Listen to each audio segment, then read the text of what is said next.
Hello, everyone, and welcome to the weekly catch-up number 15. See, I said that without hesitation this week.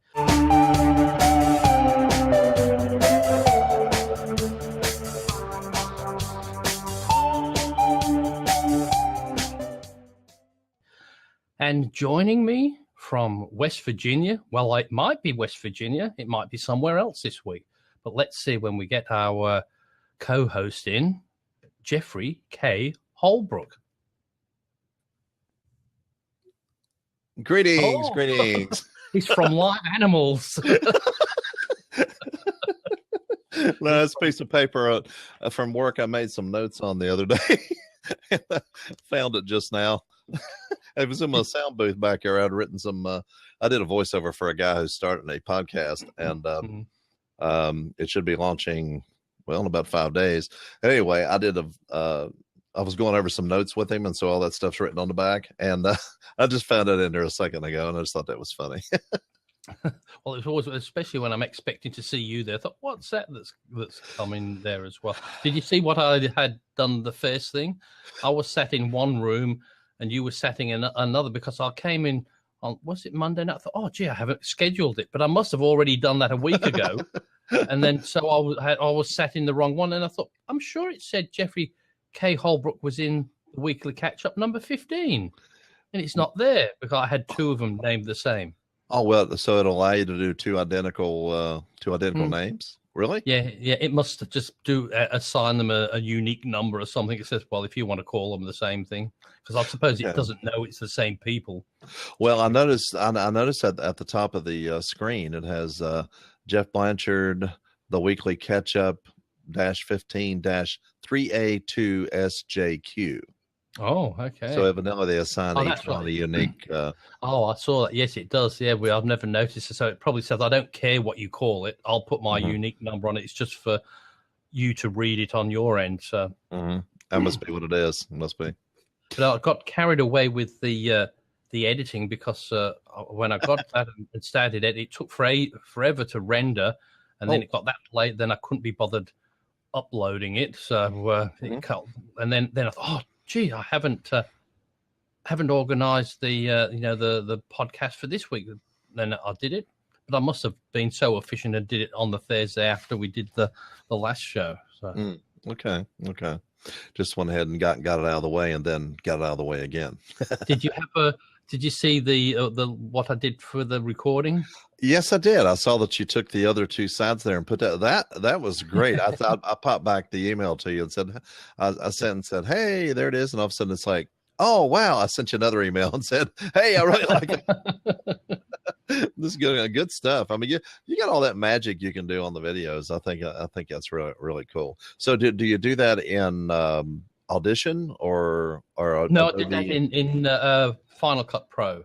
Okay, Final Cut Pro, and then you have, of course, our names and stuff at the top and bottom, and then on the side you fill that into.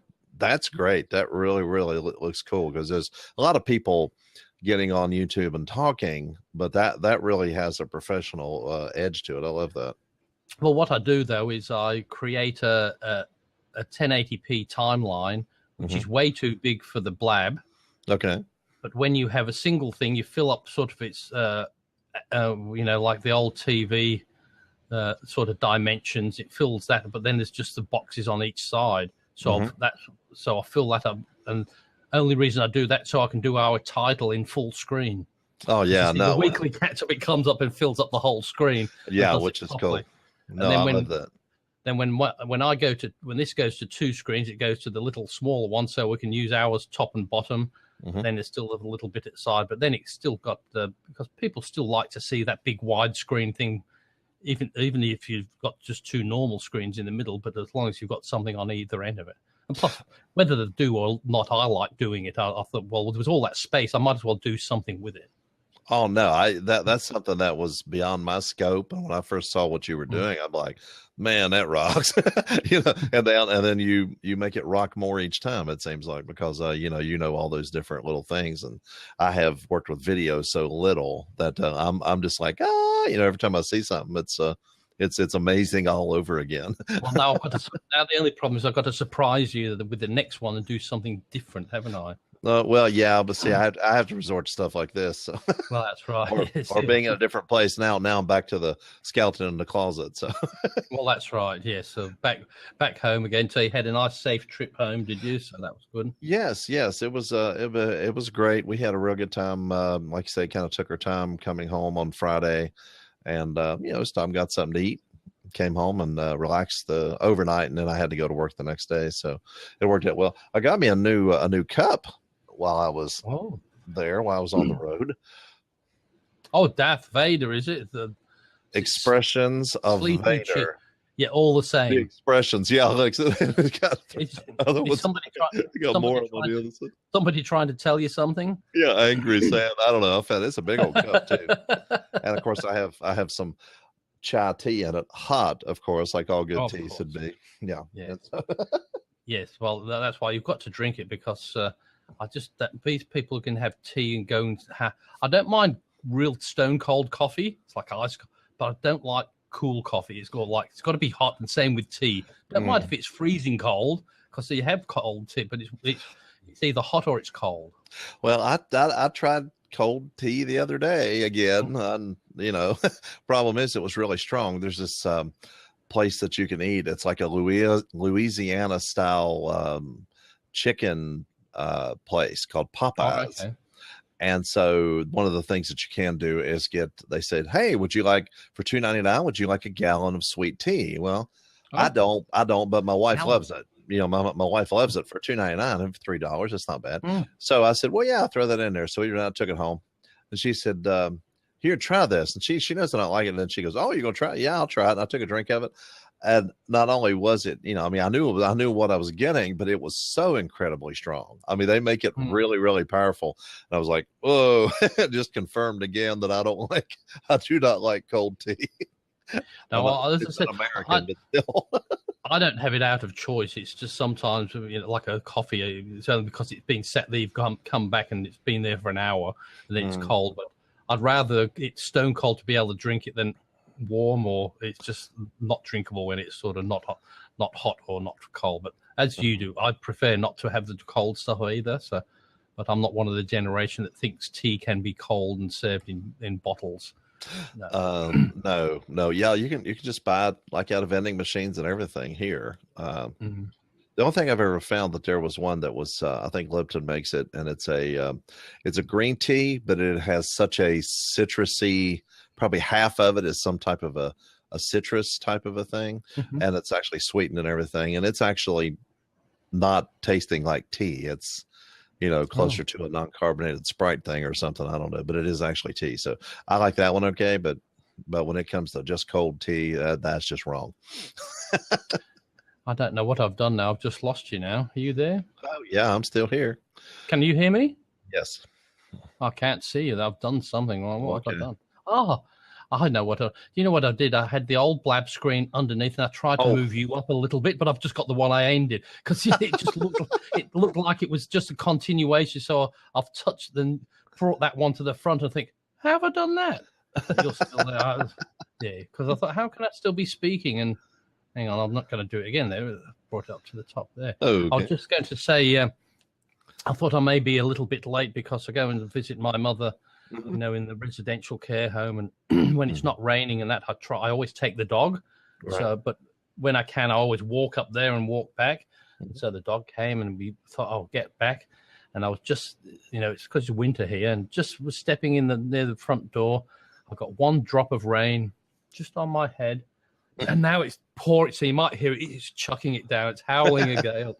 And I thought, gee, I just made it in time, but just lucky I had an appointment for 8 o'clock, because I walked that little bit faster coming back, because I thought, I better walk a bit quicker. And little did I know I would have been soaking wet if I'd dilly-dallied a bit anyway. So it's all in the timing. Yeah, that's right. But what I do, I don't know about you, but when I do things like that, so I can walk the dog, but also so I can listen to some podcasts. Sure, yeah. Because if you drive, you get there in 5 minutes and you don't have time. It's it's not worth getting the thing on, getting into it and switching it off again. Whereas if it takes you 20 minutes, you've got a decent one. I like listening to Leo Laporte. It's the Mac Break Weekly, and that's just uploaded and that. Do you listen to things like that, or? Well, the way I do it exactly the opposite. Where I live at, I'm not within walking distance of anything because I live out in the woods. I guess I could walk down the road and around a church parking lot and get some exercise that way, but there's nothing within walking distance of where I'm at. I live up on a mountain, but I have a 40-minute drive to work. Yes. So going to work and from work, I can get a good hour and something podcast in. And what I'm finding is that, and actually I have a phone I can listen to them on, but most of the time it's on a Kindle. Oh, okay. I have them on a Kindle Fire, and that's where most of the, I just plug that in a car on the way to work. But I also have Bluetooth headphones and a telephone that I could actually listen to at work if I wanted to, if, there wasn't so many people around. And where I'm one of the older employees, a lot of times I find that other employees, younger employees, are asking me about, we work in an area that works a lot of out-of-state mail. And so there are these, it's set up a transportation route instead of, it's kind of in order by number, but then there'll be something 300 numbers off that's in the same state because it's right across the border. And there's some things it's impossible until you get experience to know where they're at. And so there's constant conversation going on. And so I don't get to listen as much at work. No. But, I can get a good, hour and a half in a day almost, of listening to podcasting on the way to and from work. And then I rarely do it when I'm at home. But again, if I'm, when my wife's in the car, she's not really into listening to podcasting too much. But like I said, occasionally I'll do it at work. It's funny you should say, well, you're listening to that. I used to work back in 1998, from 95 to 98. I think I worked in Melbourne in the city. And that was sort of about, easy 50-minute, 60-minute drive every day, stuck in traffic or a bit longer. And I actually, when I left that job and got something else that was 10 minutes away, I really missed the drive because you get so set into your routines. That's, good, I can sit down and listen to that. But even that was way before sort of podcasts were about, but I still listened to certain things. I got tapes in, or used to put, I had an audio cassette, remember those things? Yes. As a matter of fact, the last car that I sold still had a cassette player in it. Well, I mean, my last car I just bought doesn't even have a CD player in it. They've got rid of them. Wow. Oh, wow. Yeah. No, we still have CD players. The newest car we have, it's a 2011. That's that one that we took on the trip with us. Stays in the garage most times, so it's still almost brand new. It will play regular CDs, and then you can put a data CD with like 200 MP3s on it, and it'll play the MP3s off of a CD. And so that was made, around the time when all this was coming in, but you can still plug in, your phone or whatever device you have and actually play things over it too. So it's kind of in between. Because I wish I'd had these things like the podcast back then, because I really did enjoy. I used to look for going home. Stuck in the car but you got used to, you could do these things, listen to these things which you would never listen to normally, because once you get home, there's always things to do. Sure. And like nowadays, when you've got these MP3s and podcasts, I quite often think, I've got to do the gardening. But I'll listen to that podcast that goes for 2.5 hours. Then at least it kills two birds with one stone. You can be listening. You can be still doing that and listening away. That's what is so cool about podcasting itself, is that,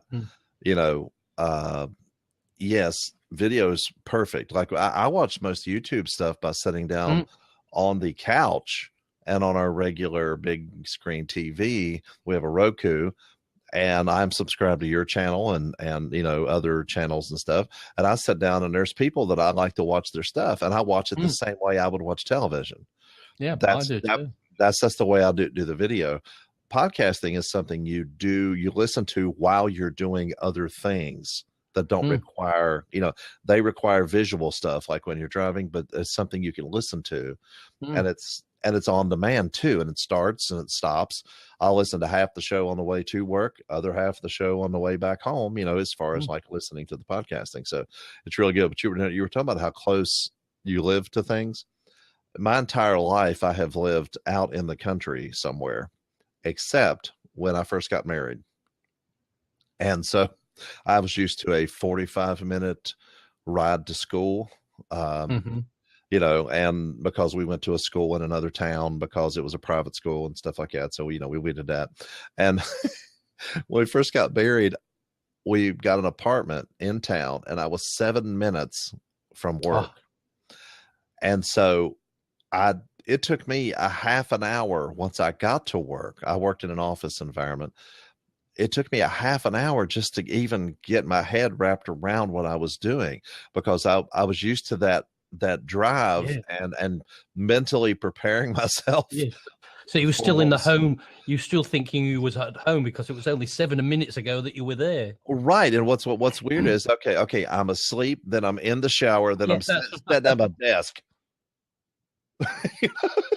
It was this just flash, and I'm sitting at my desk and I'm like, oh, what am I doing now? And then it would just take me a while to, even to this day, I have to have time to wrap my head around what I'm doing. I could, if you give me an hour, I can build you an atomic bomb probably, but to make a quick decision, no, it's over. Because I'm a thinker. I spend time thinking and planning a lot. So well, it's funny when I did that, when I changed from the city and got a job close by, and the job entailed me starting at 8:30 and finishing at 4:30. And I would get home by 10 to 5, and I just couldn't. It was like I got a whole week back because I wasn't even leaving the other job until 5 o'clock, and then I had an hour and a bit in the traffic. But I thought I was home by 10 to 5. It was like I gained a week back already, as when you got. But even then, I wasted a lot of that time because you couldn't believe it. You didn't. So what do you do? Because you did all your plans. No, I don't want to do that, and you just usually lazed around and did nothing. And it was quite strange. You end up and I had one time where I was saying about distance with horses. I had horses for many years, and they've never been close by, so they maybe 40 minutes drive or somewhere. And then when I was riding at least 5 days a week, going from work, going to the horse and coming home. And then one time I got the horse just around the corner here, which is about 3 minutes away. I couldn't get down there more than twice a week. Because it's too close to home. Whereas the other one, you had to go from work there. I'll just nip home first and go. Once you got home, you just couldn't go. There's always something crops up. But if you go there first, well, it requires a commitment to actually go do it. And so you were committed to go do that. And so it's an event for you. Whereas what's one of the things I've noticed too, people who live further from work are never late. And the people who live about just 50 yards away, they're never on time. No, exactly, because they always do it. They always just try to wait till the last second. I even sometimes will get caught by a train. There's a certain place, there's a train. There'll be a wreck on the interstate highway, and you'll get caught. I mean, there's times whenever it just doesn't. And I actually leave probably 50 minutes. And that gives me about 10 or 15 minutes to get to my locker, unless there's a wreck somewhere, some type of a traffic holdup, which doesn't happen much. Since I go to work in the late evening, there's really very little traffic and less chance of things like that happening. But there's been times whenever there would be construction or something I didn't know about, and I can completely reroute and still make it to work on time because I leave in enough time to get there. Well, mine does too. And I get into work sometimes after there's been a wreck somewhere, like you said, and I get in and say, "Oh, I'm sorry, I'm late." Yeah, and it's still 5 minutes before I'm supposed to start. So, exactly. But I always like to get in at least 20 minutes before I start, because I like to sit down, have a coffee, settle in, have everything ready to go by the time you start work. I don't like to get in there and prepare after you, because people will phone up, and if you start off your day like that, you're always chasing your tail. I think you do that. But if you start off, get already set up, just put that little bit of extra time in yourself. It makes your day go so much nicer. Yeah, it does. It does. It's a whole lot better. You remember the demo I told you about last week that I had done. It's like about 29 seconds. They have to be like 30 seconds. I went ahead and put it in the Dropbox. I don't know if you'd had a chance to listen to that. I was popping it all No, in. it's funny you should say that because I just switched on when I switched on the computer. I said, "What's this GI11 demo? And then I thought, oh, that's right. Jeff's been putting because it just said I've just downloaded it from Dropbox on my, and I hadn't been on. I thought, oh, that's right. He's put something on there. So I haven't listened to it. I just but it runs an hour ago. It runs really, really quickly because it has to get in about 30 seconds, but it's pretty fun. What is it? Can I run it now? Oh, yeah, if you want to. Go ahead. It won't come through. Oh, it helps. No, it won't, but I think you will find it funny. Let's see what it does. I can hear it. I can hear him saying about the big time smarty pants, and that's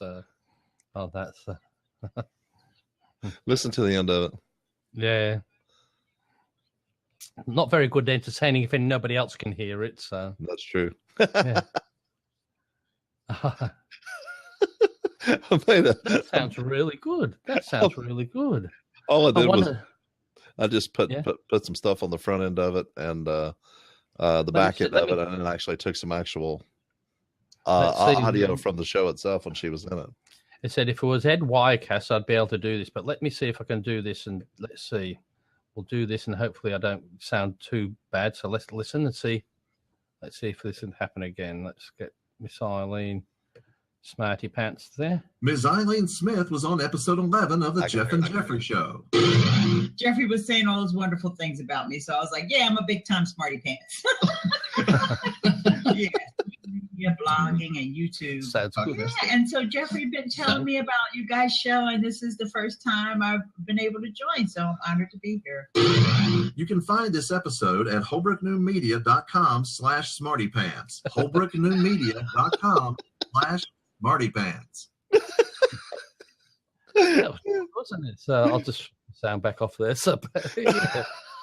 No, I mean, well, what happens is they do these on the feed, which is the Libsyn official podcast. Mm-hmm. They will do 3 30-second demos from shows that they host the files for. And of course, I'm on there. And I've had demos for the show before, but this is the first time I've ever done one specifically about an episode. And so I thought, well, she's on here, and she is well known in the podcasting community, and this is going out to podcasters. And so I thought, well, we might as well. And she's all into social media, so she would not have any problem and totally understand if I want to capitalize on her name and having it, doing a demo to let people know that she was on our show. I can't see what people would have a problem, because if they do, they wouldn't be on here in the first place. Oh, right. No. I've known her for a while. I helped her with her sound on Blab, whenever she was starting to do her podcast, doing her podcast recording on here.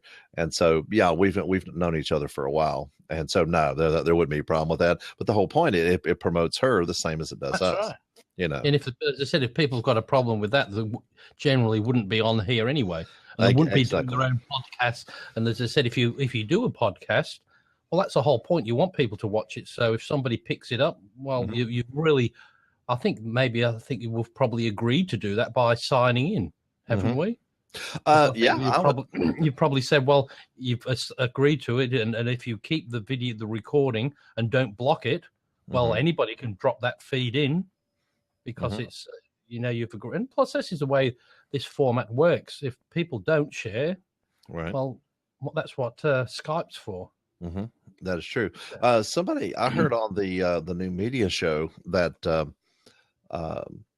that Skype has done something and changed the way that Skype is actually handled. Instead of the peer-to-peer type of system they've had, it's been now changed through something else to where it's a whole lot more reliable just over the last month or so than what it was before. Have you had trouble? Funny, over the last month or so, it's been woeful and horrible. Has it really? Well, I mean, there were some people here in the U.S. saying how great it had been. Everybody was surprised and wondered why it was so good. Maybe they only did that in the U.S. That's sad. That's the way a lot of things happen, but that's really sad. But they were just saying how great it was. So it's been worse down there. Well, not necessarily just me, but Rick and I in the show. the last few weeks we've had to call each other 2 or 3 times before we've had a decent connection. And before Okay. we never, that would nearly, would very rarely have to, we'd just call and go through it. But there's been a few times where his pitch, and the bandwidth has been fine on both ends, but the signals, it's just dropped out and switched off the video and done really bad things. So, well, suppose speaking of tech down over, what did you all do this week? we just talked about it and things. I think I'm just trying to make you host again, just in case I disappear. There you go. Okay. Well, I'm just trying to think what we did talk about, because we just, I'll bring my little, because I always have my little notes up, but we didn't have a guest this week. But like I said to Rick, I said, sometimes I don't mind not having a guest, because the whole point is we get there and have a chat about different things. And as I said, that's what me and you do. We just sort of have a chat about things. So one of the things I was talking about, the drones that they have these days, the drones, and people sort of don't like them, but they're not too bothered about them because they've just got sort of like wide angle lenses on them and that. Well, now the DJI has put in one that's got a 3 times digital optical zoom on it. And some people were getting the up in arms saying now they can zoom in on our thing. But there was, of course, like when anybody does something else, there's this other company out there that's, I'm just trying to think, what's its name? It's called Walker, and they announced the Voyager 4 drone. And get Voyager this 4. one. Yeah, it's like the DJI Inspire. It's a copy of that, but probably half the price. But it's coming out with a 16 times optical zoom. Oh boy! Well, so you can imagine that. That'd be very scary. It kind of shocks me that they hadn't had zooms on them much before. I mean, I think it's all to do with weight, but now they're getting more powerful, and now the batteries are lasting longer. They can push the thing a little bit more weight they can take. Okay. But this thing, the really worrying thing about this one is, like most of them, it's got about a mile's distance on the remote control. Okay. The frightening thing is the remote control on the drone is 4G compatible. So you can decide to use the 4G network instead of your Wi-Fi. Okay. So you could be in a different state and control it. Oh wow. Okay. Or I could be in a different country.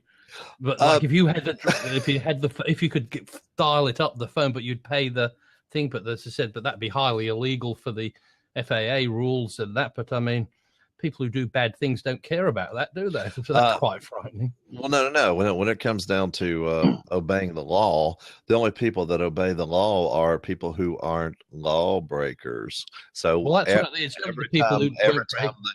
Every time they say, "Oh, we need to stop people from breaking the law in this way, and we're going to make the law more restrictive," the only people that restricts are the people who are following the law anyway, because what do they care about breaking the law if that's what they were doing already? What annoys me is, well, when they do break the law and they catch them, they put them on a good behavior bond. So if they're naughty, they'll get into trouble. So, but that's what we all live on already.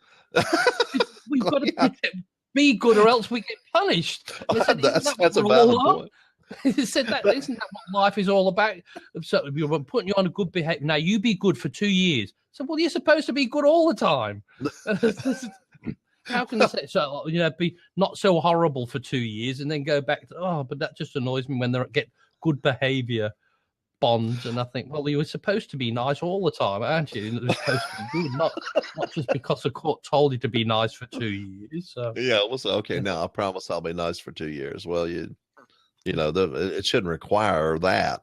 But I think the reason why they kick people out of prison all the time is simply because there's so many people in prison that they're trying to reduce the population. So they take a bunch of people and kick them out. And it basically raises the bar for what you can actually get away with and still not be in prison.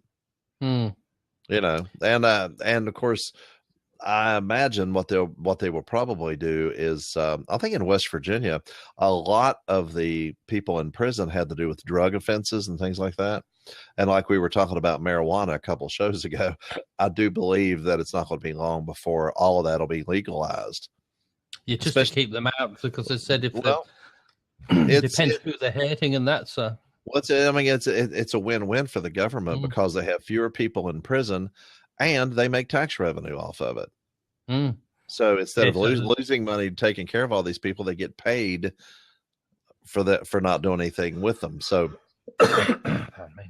no problem. So it actually makes economic sense to do that, whether a person agrees with the drugs being legalized or not, but they're going to do it.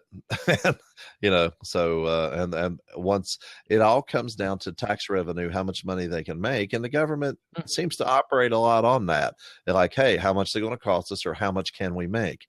That's usually their main bottom line, literally, on every decision they make. It's not so much about the citizens, it's about how much money they can either save or make. Well, I suppose if it wasn't like that, cigarettes would have been banned years ago because they're so bad for us. Yeah, but they make a lot of money off of it. A lot of money. Yeah, that's right. So there's you're not going to stop them too soon. And like you said, if the cigarettes are too bad and people are put off, then they've got another source of revenue for that. But it does get to a point where, where, as I said, they release people and put people inside, but you just can't see the justification for the different sentences these days, because you see somebody who's been really horrible and a nasty person put away for 10 years or something, and somebody else has been put away for 10 years. They've done a criminal act, but they're not bad people. You know what I mean? They might have stolen something or defrauded, but they're not evil people. You know what I mean? They might have done a bad thing. And so but I sometimes think for the people who do these laws and that, because it'd be so hard, just the likes of me can't say, oh, that's bad. I thought there's a lot to think about, but you thought, how do they justify all the things? But there must be some rational thing. But as I said, when some people can murder somebody and they haven't, they're just, they put them inside for 20 years for defrauding the IRS because they just don't like. But hey, most me and you wouldn't think that was evil, would we? It would be. Yes. You know who Martha Stewart is, right? Okay. Well, she ended up spending a little bit of time in what you might call prison. It was actually here in West Virginia where she stayed. And this place is so tough. They call it's a women's prison. They call it Camp Cupcake. Oh. And so she spent, I can't remember how many months over there, because the sentence was such a short slap on the wrist. It was for insider trading or something. She had somehow gotten some advanced information and then traded some stocks, so she had to spend some time in prison. Well, I heard somebody comparing what Martha Stewart actually had to serve time compared to Hillary Clinton, who all these emails are coming out saying she broke this law and she broke that law and things like that, and they're not even, the FBI is not even interested in really checking into it. And so people are comparing Martha Stewart's sentence for maybe having overheard something to Hillary Clinton, supposedly this email thing. And again, I haven't gotten into that too much, but it is an interesting thing that it is okay for presidents, and her husband theoretically lied under oath to a grand jury. Now, if I did that, I'd probably be thrown in jail. But the shocking thing is they don't care if people know they lied, or even if they broke the law, or, again, that's all alleged until some conviction would happen. But I mean, they don't care if people know, back in the old days, they try to hide it. I mean, well, that's right. But now it doesn't matter if they know you lied or if they know you broke the law. It really doesn't matter. It's used as a badge of honor. Evidently so, And then Trump, of course, he just says all the harsh things he's thinking. And so you have somebody who's theoretically breaking the law, or somebody who's mean. So who are you going to vote for? I mean, everyone all over the place, they are saying, that, I mean, this has to be the worst setup that we've had for a long, long time on who are you going to vote for? People are starting to look at some of the third party candidates, like the Green Party, the Libertarian Party. And, but, go ahead. But But is that around about the 15th of November or something? You'll know, is it something Uh, around then? Yes, let's see, November. Somebody told me it was the second. I'll have to pay attention on. I know it's early November sometime. It usually is, isn't I it? know it's So- right. Our anniversary is on the 18th of November, which, by the way, is also Mickey Mouse's birthday. We found out later. Oh, so that was good on a famous person's birthday then. Yeah, well, I tried to get her to wear mouse ears under her veil. No, she wasn't interested in No, that. But yeah, it was. But it's earlier in the month than what our anniversary is. So anyway, right in there somewhere. But yeah, everybody's. Some people are saying, well, if you don't vote for Trump, then it's a vote for Hillary, and if you don't vote for Hillary, it's a vote for Trump. If you vote for one of these third party people. But there is possibility, though, if the Libertarians or the Green Party or whatever, I think they're the two probably bigger parties, even though they're marginalized, if they get a certain percentage of the vote because of the dissatisfaction on both sides, they then will be ranked as a major party. Oh, okay. Never happened before. No. So all of a sudden you get the Democrats, Republicans, and the Libertarians. They're ranked right with them. They get in debates with them and everything else. So suddenly you've got 3 parties or 4 parties. This could change the face of things, even if Trump or Hillary win, because they have another certified major party in the country. I don't know how it works there, but here, if they all voted for those parties, but like here, how it works is it doesn't make much difference, because if you all vote for them, it depends on which one of those candidates has wooed those parties, and they give their votes preferences to them. So they still get in from, so they'll say, no, we'll support Trump or we'll support Hillary. So if they either support one or the other candidates, no matter what. So you can't say, oh, well, I don't like either, I'm going to vote for them. Well, you're still voting for that because you know that they put their preferences towards that party. So well, the thing is, we don't directly elect the president.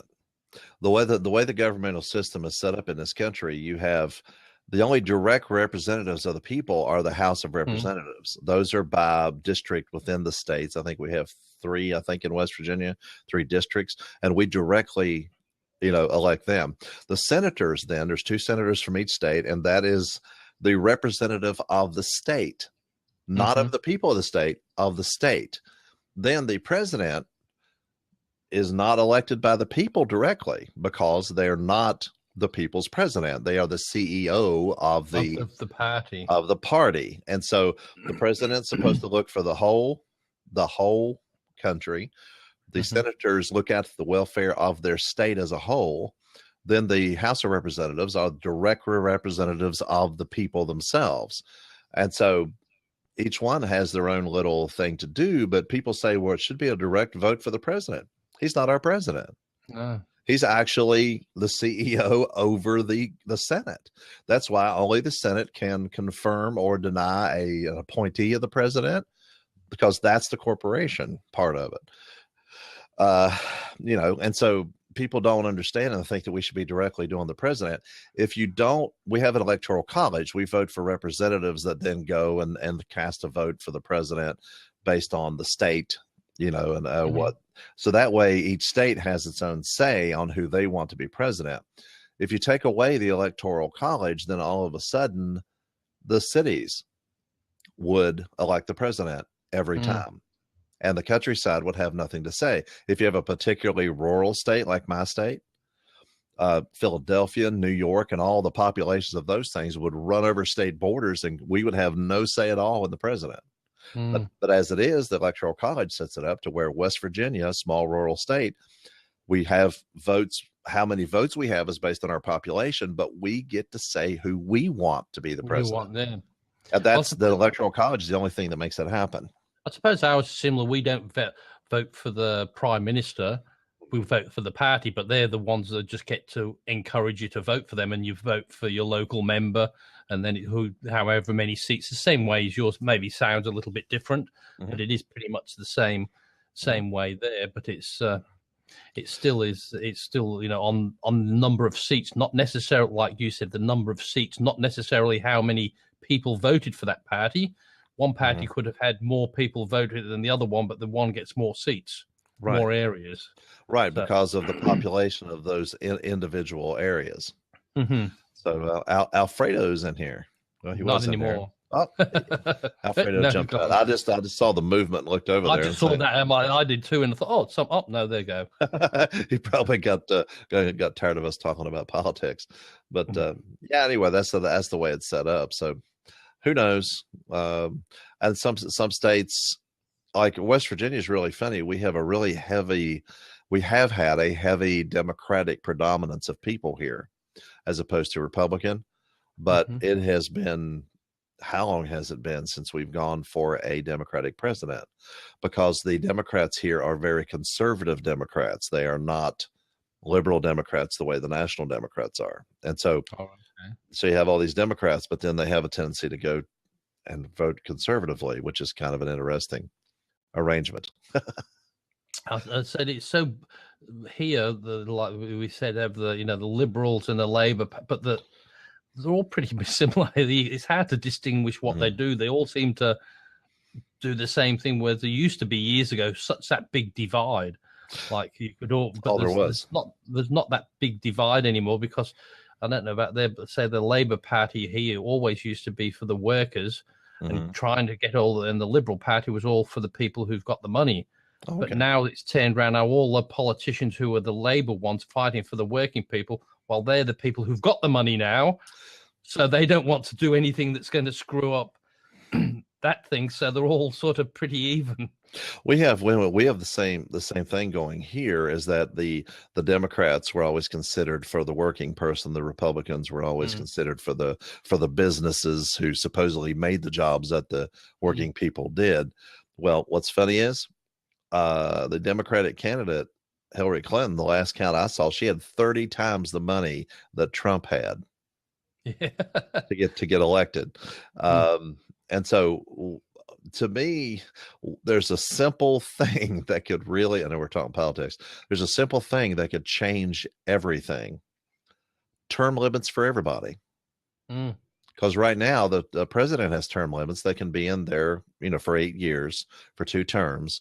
The senators and the House members can just go forever. And so these long-term lobbyist relationships that they make, the deals they make with each other, all this kind of stuff going on is all set up based on the fact, and then they gain and they make more money, themselves get more personal power because they're in there so long. If you did term limits, limited everybody to a couple terms, maybe the way the president is, you would eventually have citizen legislators. It would stop. And let's face it, those people are the ones who run the country anyway, aren't they? Well, yeah. I mean, and you have these dynasties, that are running it, multiples in the same families and stuff. And so it's really an interesting thing that they come up with this system to where you could actually have matching funds for whatever you could raise, so you could actually run for office. And the point was, people who aren't rich could actually get government assistance in running for president. The only problem is it's set up so much that the rich people still figured out how to leverage that. And the average person, like me, for instance, I work more than 40 hours a week. I do some overtime, stuff like that.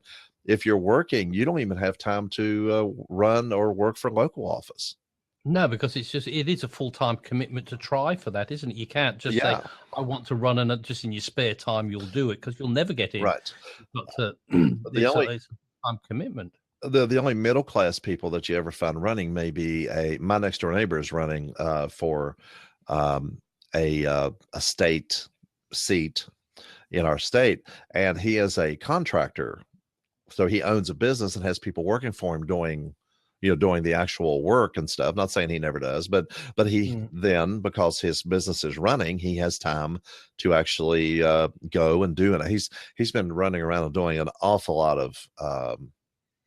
of charity work. There was that flooding thing here, and he's been running around doing a lot of that.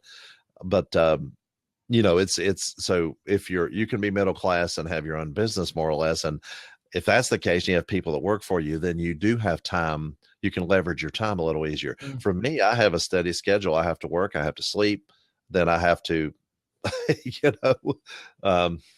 do whatever. And then, like you said, it's for a purely voluntary thing. So even if it was a paid thing, it would be a pittance. So Right. not enough where you could say, I'll give up full-time work and do that. It's a lot of the political thing is for the love of the place. There's not a huge amount of money rewards on it. It's from, like they said, from what the president gets to somebody in a mediocre business that's high up the chain would probably get a lot more, wouldn't they? Well, if I was going to be, even at my income level, if I was going to be a state representative or state senator, I would have to take a cut in pay Mm. in order to do that. And now they only work 3 or 4 months a year or something like that. They have a session. They do it. They might have 2 sessions a year. I'm not exactly sure, but I know they're off for months at a time. They just have this session and this next session. I think it's like every year. I can't remember how many months it is that they actually do legislation. Well, then they're off the rest of the time. But that's why a person that has their own business can do that. Because they can stop and start. Because they can stop and start when they feel like it. Oh, exactly. And so there's there's the session, and then they do that. So yeah, it's supposed. What's funny is all the rules that have been set up so that the average citizen can do this, and yet it was completely taken over by people who don't need the money.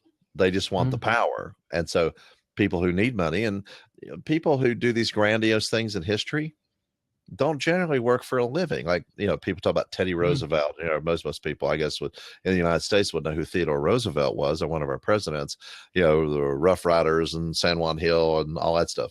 Well, he was constantly doing things, these great and grandiose things, only because he didn't have to spend his days making a living all the time. The way he described it was, he said, my father left me some money, and so I have bread on the table. Now, if I want jam on my bread, then I had to go get to work.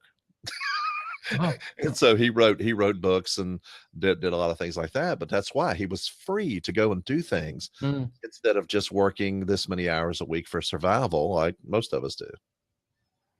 Yeah, anyway, politics is such a strain. But as I said, I still prefer our thing where they can start it and finish it in 12 weeks. It's gone. Like by the time me and you've just been talking about the elections in the past few weeks, they've called an election, had an election, and it's been solved. Whereas yours has still been going for the past 2 years. Oh, totally. Well, longer than that, actually. There were people making noises the week after the election was over with. And then the moment somebody gets elected in November, then they'll get put in January. And then the moment they get in, they'll start campaigning for they get settled in. They get settled in for the first year. Then in that next year, they'll do a little bit. And then by the June of that year, they'll start preparing for the re-election, won't they? So I don't know how they get anything done, because out of the 2 terms, they've probably spent nearly 4 years or 3 years of their 8-year term campaigning. No, exactly. What we have our House of Representatives, and it took me a while. I didn't realize that this was actually in the Constitution itself. The House of Representatives terms are only 2 years. Oh, okay. So you spend pretty much the whole time campaigning. But there was a reason for that. And the reason why is whenever big things happen, public opinion will swing real hard to the right or swing real hard to the left. And then after a while, because everybody's like, because they're afraid or whatever. And so since they are the representatives of the people, you end up with this big mood swing, this big public thing. Well, if there's a big event like 9/11 or something like that, and they rush in and elect people that's going to solve this problem, and all of a sudden whenever in the light of day, it's kind of like, wow, we were feeling so extreme. That's what controls the public opinion and keeping them for 4 years making this huge swing in one direction or the other. It promotes stability if they're only in there for 2 years. Now, the senators, being the representatives of states, they have 4-year terms, and they usually overlap, every 2 years. But if the terms were more than 2 years in the House of Representatives, the House or the country would be making some hard charging, going in one direction or another after people calmed down from whatever happened and realized it was time to be, not as reactionary to what was going on. But then you would have 3 more years of the reactions. because of public mood swings. And so it promotes stability by only having 2-year terms in the House of Representatives. Anyway, so hopefully it gets. As I said, we've still got a few more months of that. There's August, September, October, 2 more months, really, haven't we? Yeah. But it'll seem like 6. That's right. Yeah. So and we'll have to see what happens there. You know what? I've been getting hooked on this week as well. Like we were talking earlier about YouTube. What I've been hooked on is just watching these people going and looking at abandoned places. Abandoned places. Like I've been seeing, there was this one that says this mansion that somebody must have gone bankrupt and they've just left it and it's been there empty for 4 years. And all the stuff is still inside and people go into it and all these places like, abandoned hospitals that's brand new, that's never been used. It's all in America. Well, it's just quite, like here, if there's anything like that here, they tend to just, if somebody leaves it abandoned, they'll bulldoze it. It won't stand there, but they seem to just and there's one that was a bankrupt tennis star's mansion was going through that's all water damage, and I thought, gee, all these, but I just get hooked. And then once you've seen one of them, the suggestions once you've seen it is all other things like that, and you think, oh, that looks interesting.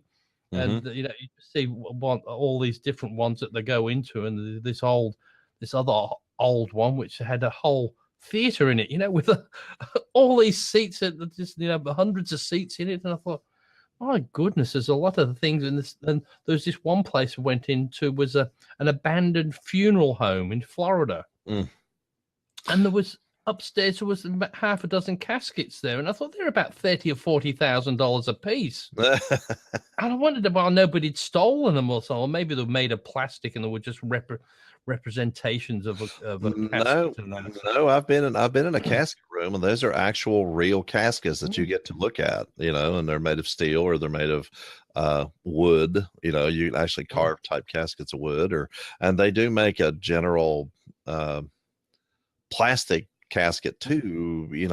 I've seen a couple of those, but it's they're not really that much. The caskets aren't here. They're not. But also, as well, maybe it's just one of those things people think they'll be damned forever if they steal something like that. It's not the sort of thing maybe people are because it's the sort of thing you can't say, oh, I'll just pick that up down the street like you do a bicycle or something else. It's sort of a limited market I'm sure everybody would know where they came from. But it was just quite interesting to see these places that they just up and leave, and this place still had the electricity on. Oh, and they were quite shocked. They said, and this house I saw that it had a grand piano in it as well. Everything else was deserted, and somebody's painted on the side this lovely grand piano.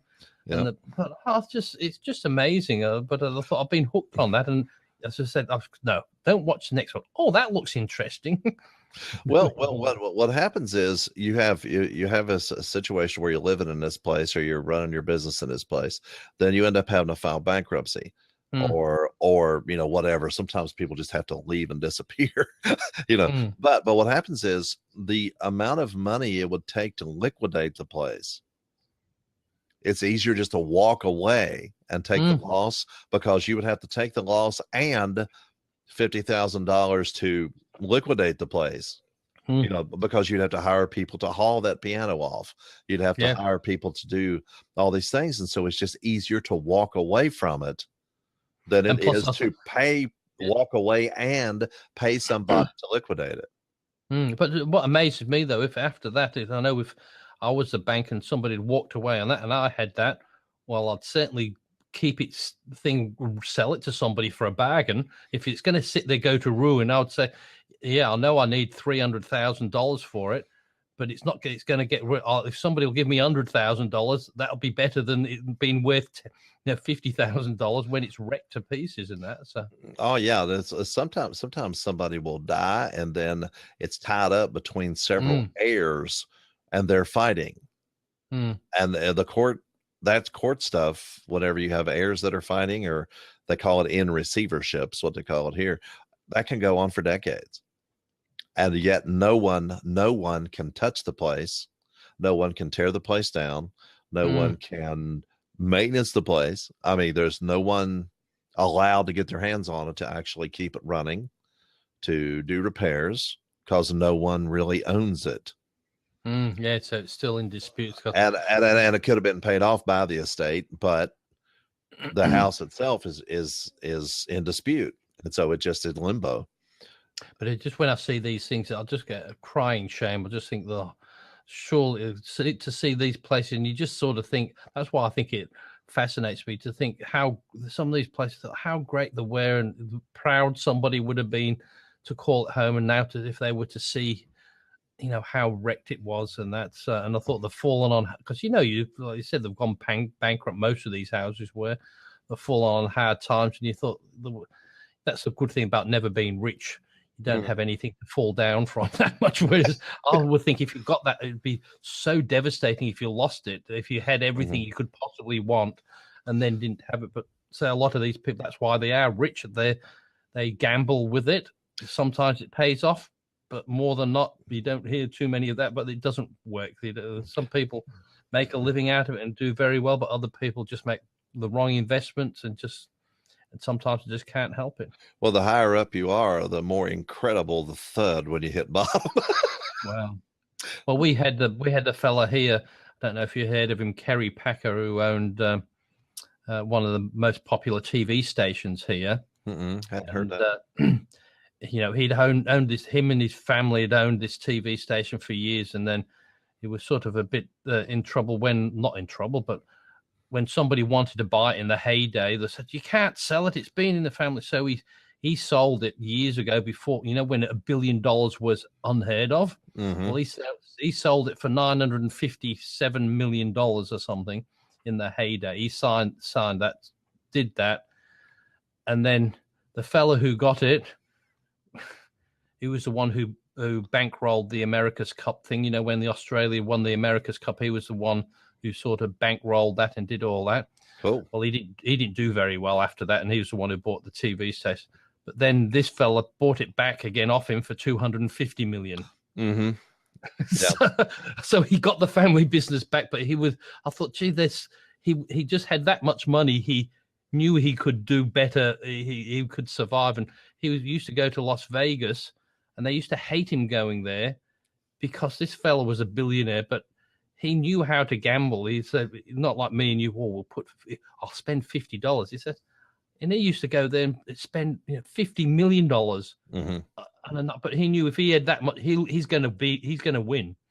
But he knows with that amount of money, but he said he might lose a lot, but he knew he had a lot, but he always used to come out on the top. But so what does his family do now? They own a casino. No, he's his son, but they do very well. But I mean, they're the sort of people who are so smart, but when they gamble, it's not a gamble because they know if they lose it, they're not betting the ranch on it, really, are they? They just do enough that if they lose, they can afford to lose it. Well, that's where the smart people. A few years ago, there was this group of small companies that got together in Florida and bought the number of tickets that the odds are for you to win. Oh, okay. And just hit consecutive numbers of if the odds are 1 in 300,000, they bought the number of tickets to win. Yeah, I mean, they bought one of everything, and they didn't just win the main jackpot, because you have the main jackpot, and then there's some lesser things that you can win if you match, 6 numbers, you match 5 numbers, you match 4 numbers, and they obviously knew they were going to win to start with, and so they went ahead and started a corporation between them, and put the money in, bought all of those tickets, and then got all that money. I mean, it was a sure thing. There wasn't any, some of it, if somebody else happened to make one of the other numbers or whatever and take a little bit of it from them, but I don't even think that happened. I think they were the only ones that won. And so it was an investment. They just went in there. They took the number that it said on the back of the ticket, this many 100,000, won in however many, and they bought that many tickets, consecutive numbers, and won it all. And that's the thing, but you have to have a bootload to put it in to get it out again. But as I said, a likes of you and me will never do that because we're just too conservative with our bets, and that's why I never understand how horse racing can be such a good thing for people to bet on. Because I could put $1,000 on a horse race, and even at the best result, I might get $15,000-$20,000, but that's not enough for me to gamble $1,000. If I want to gamble $1,000, I want 10 million to come out of it, or the thought of it. But even the thought of just 20,000 for putting 1,000 is not, to me, it's not a gamble. It's just silly. I'm not going to risk that. I wouldn't do. Whereas I don't mind putting on, a $20 things a month for the tax lotto, or a lotto thing that could give you.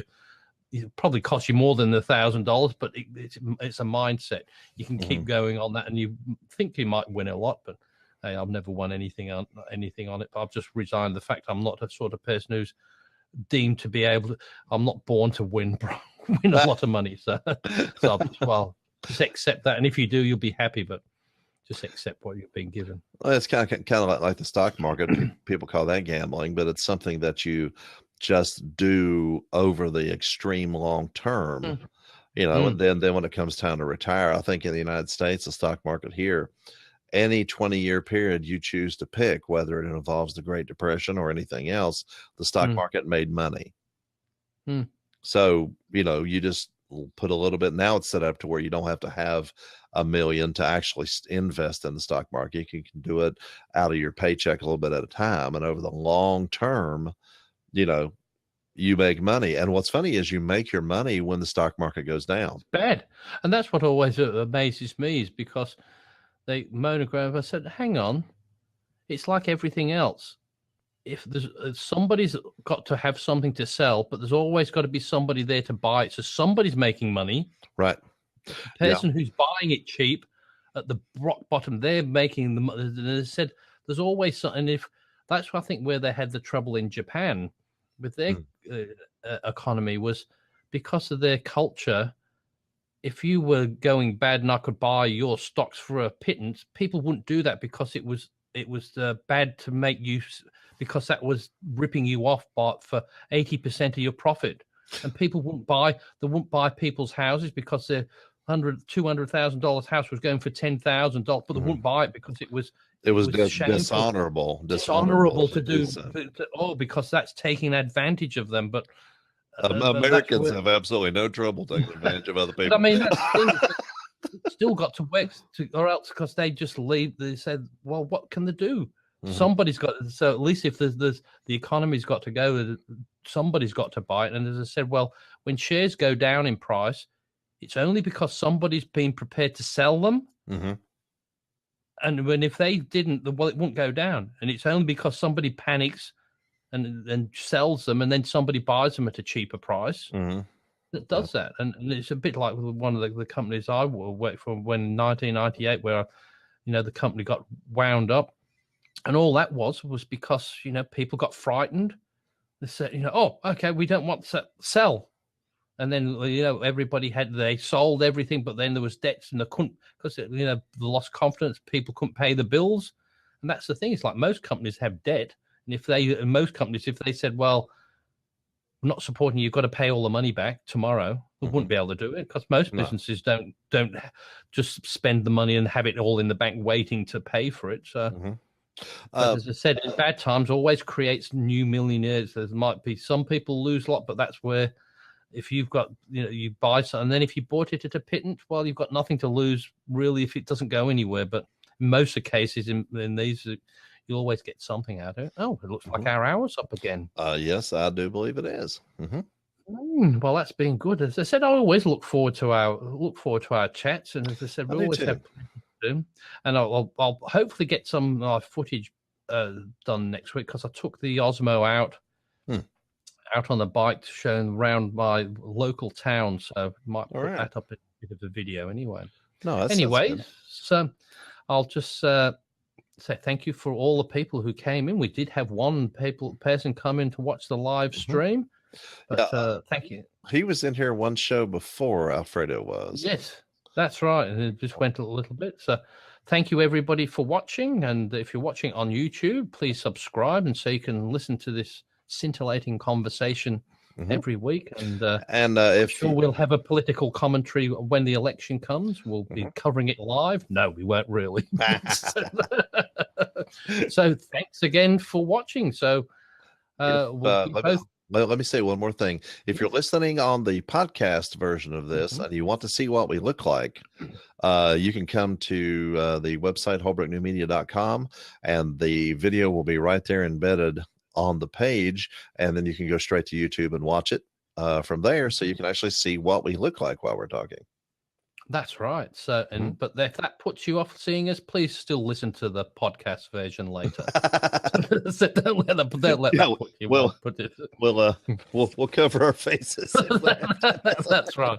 I might get the just do a caricature and just move it slightly and just do that in the video and that. So. Yeah, that'd be great. Anyway, okay. So thanks again and bye for now. See you next week.